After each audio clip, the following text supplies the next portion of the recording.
you all are doing well. My name is Deepa, and in this session we are going to discuss about 11 class की NCERT 5th chapter, which is natural vegetation. So natural vegetation क्या है हमारे India के context में, उस बारे में आज डिटेल में बात करेंगे. So let's get begin. अगर आपको यूपीएससी की करंट अफेयर्स को कवर करना है तो आप डिस्क्रिप्शन में जाकर चेक कर सकते हैं, वहाँ पर आपको अवेलेबल लिंक्स मिल जाएंगी. इसी के साथ अगर डिटेल में प्रीलिम्स की तैयारी करना चाहते हैं तो मेरे साथ आप जुड़ सकते हैं ज्योग्राफी पोर्शन को कवर करने के लिए, और सारी ही इम्पोर्टेंट वीडियोस की लिंक्स आप डिस्क्रिप्शन में जाके एज यूजुअल चेक कर सकते हैं, चेक करना भी. एंड अगर सेशन को अच्छा लग रहा है, आपको ऐसा लग रहा है कि हाँ यूजफुल है आपके लिए, तो लाइक करना मत भूलना. At the same time channel को भी सब्सक्राइब कर देना. So this is all up to you. Let's get begin. हम देखते हैं कि वेजिटेशन में हमें पढ़ना क्या है. सो वेजिटेशन इंडिया का जो है वो टोटल कितना कवर परसेंटेज कवर होता है हमारे इंडिया में. Annual forest cover 21.05% annual forest cover 2011 census के अकॉर्डिंग टोटल कवर होता है. यानी कि 21.05% हमारी कुल जो इंडिया का एरिया है उसके हिसाब से हमने ये कैलकुलेट किया हुआ है. ठीक है, तो फॉरेस्ट कवर समझ में आ गया कितना है परसेंटेज में. इसके बाद है कुछ इम्पॉर्टेंट फॉरेस्ट कवर, जहाँ पर आपको मतलब अगर आप आइलैंड्स में जाओगे तो आपको अंडमान निकोबार में से फॉर एग्जांपल 86% फॉरेस्ट कवर देखने को मिलेगा. जैसे कि लक्षद्वीप है, यहाँ पर मैंने मेंशन किया हुआ है, लक्षद्वीप में 0 फॉरेस्ट कवर आपको देखने को मिलेगी. 0%, इसमें 0 है, बिल्कुल ही नहीं है, कुछ भी नहीं है फॉरेस्ट के नाम पे वहाँ पे. तो ऐसे ही कुछ एरियाज को बताया गया है आपकी एनसीईआरटी में, तो उसे फॉलो करना. And eight the same time यहाँ पर जो मेन है, अब मैं उस पार्ट में आ रही हूँ, that the main part is this only. This chart you have to remember. Chart क्या क्या कौन कौन से ऐसे कॉम्पोजिशन से बने हुए हैं वो हम सबसे पहले जो देख लेते हैं. सबसे पहले आपको याद रखना है कि टाइप्स ऑफ फॉरेस्ट इंडिया में कौन कौन से. ठीक है, जो मैंने पार्ट्स थे, मतलब जो आपके सब टॉपिक्स है वो आपको मैंने बता दिया. अब हम डायरेक्टली चल रहे हैं कि क्या इम्पोर्टेंटली हमें देखना है in terms of your exam only. So सबसे पहले तो चार्ट में एक कॉलम रहेगा जहां पर टाइप्स ऑफ फॉरेस्ट आपको बनाना है, बिल्कुल लेफ्ट हैंड साइड में. और आपको यहाँ पर जितने भी नाम मेंशन है ये यहाँ पर पॉइंट बाय पॉइंट लिखने हैं.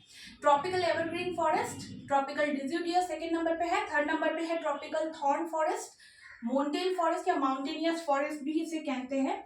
माउंटेन रीजन में पाया जाने वाला mountainous mountain forest. And littoral and swamp forest, जो कि हमें इंडिया के वेटलैंड्स में स्पेसिफिकली देखने को मिलता है.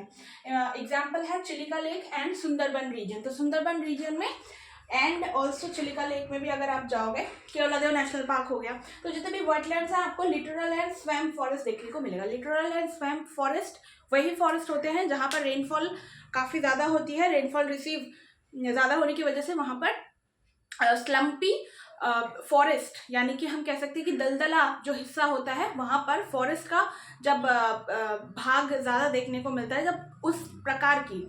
और कोस्टल एरियाज में, जैसे कि सुंदरबन एक कोस्टल फॉरेस्ट है ना, कोस्टल रीजन में एक फॉरेस्ट हम देख सकते हैं यहाँ पर. तो उस प्रकार से हम मार्शी एंड स्वैम्प फॉरेस्ट देखते हैं जहाँ पर रेनफॉल काफ़ी ज़्यादा होती है, रिसीव काफ़ी ज़्यादा होती है. ओडिशा के कुछ पार्ट में भी आपको देखने को मिलेगा.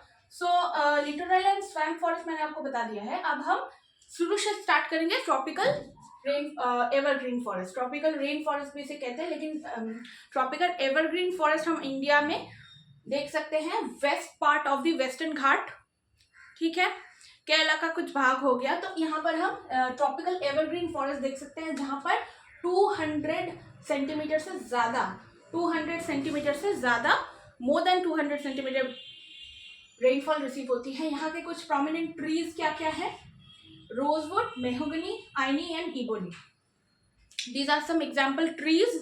तो यहाँ पर आपको कौन कौन सी चार्ट में कौन कौन से कॉलम बनाने हैं. फर्स्ट तो type of forest left hand side में, उसके बाद रेनफॉल, आपको रेनफॉल यहाँ पे मेंशन करना है कि कौन सा ट्रॉपिकल, कौन सा फॉरेस्ट कितना रेनफॉल रिसीव कर रहा है उस एरिया में. उसके बाद उसके पर्सपेक्टिव में ट्रीज को लिखने हैं, कौन कौन से ट्रीज आते हैं.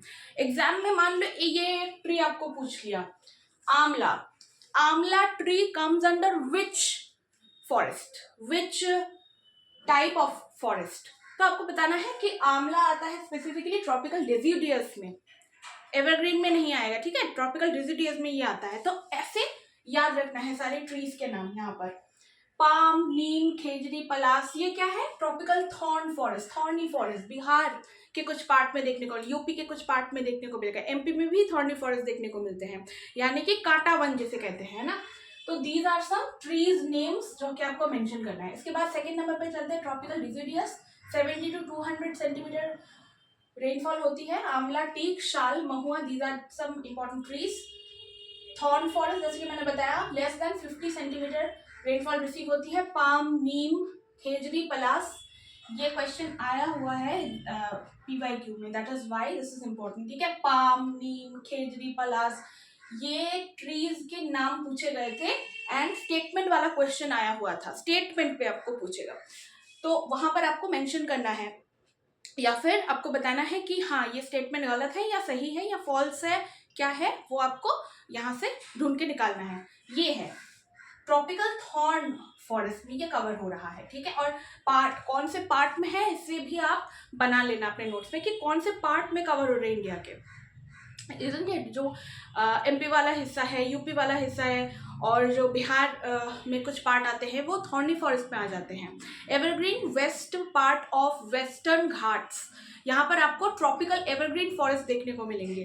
तो ऐसे आप बना लेना एक लोकेशन या फिर आप स्टेट्स लिख सकते हो, एक अलग कॉलम जो कि आप राइट हैंड साइड में लिख के वहाँ पर आप स्टेट्स के नाम मेंशन कर सकते हो, ऐड कर देना। इसके बाद है माउंटेन फॉरेस्ट, माउंटेनियस रीजन में जैसे कि Chinnar, walnuts, silver spar, pine, Juniper. तो ये इसके 3 सेग्रीगेशन है माउंटेन फॉरेस्ट के। तो क्लासिफिकेशन वहाँ पे बुक में दिया गया है। सबसे ऊपर वाला मतलब कि सबसे हाई ऑल्टीट्यूड में आपको देखने को मिलेंगे रोडोडेंड्रॉन, पाइन जैसे कुछ पेड़ देखने को मिलेंगे, एंड मिडिल जो आपका 2500 किलोमीटर तक आपको देखने को मिलेंगे। यहाँ पर मेंशन है चिनार, वॉलनट जैसे ट्रीज देखने को मिलेंगे, एंड उससे भी कम एलिवेशन में कुछ और प्रकार के आपको ट्रीज वहां पे मेंशन किया हुआ है, वो एक बार देख लेना कि माउंटेन फॉरेस्ट में there are total 3 types of according to elevation, एक एलिवेशन के according 3 types of trees are there, ठीक है। वॉलनट कौन से भाग में आता है, क्या वो हाई ऑल्टीट्यूड में आता है, क्या वो मॉडरेट में आता है, या फिर क्या वो लो ऑल्टीट्यूड में आता है, बस ये पढ़ना है, ठीक है। ऑल्टीट्यूड वाइज आपको याद रखना है। ये इतना हो गया। इसके बाद है लिटरल एंड स्वैम्प, मैंने ऑलरेडी बता दिया। वेटलैंड्स में दलदली इलाकों में आपको देखने को मिलेगा, रेनफॉल काफी ज्यादा होती है। कुछ ट्रीज के नाम है मैग्नोलिया, लॉरेल एंड सिंचोना।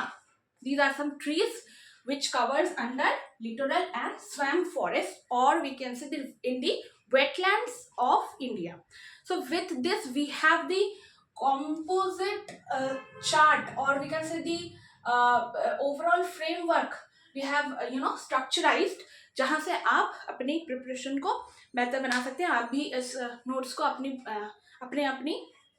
अकॉर्डिंगली अपने तरीके से इसे क्या करें, प्रिपेयर करें, एंड अकॉर्डिंगली आप स्टडी को आगे बढ़ाएं। So this is all about it. Will be meeting in the next session. We have done with the Indian vegetation, or we can say the classification of Indian vegetation. We'll be meeting in the next session. Till then, keep watching. Thank you.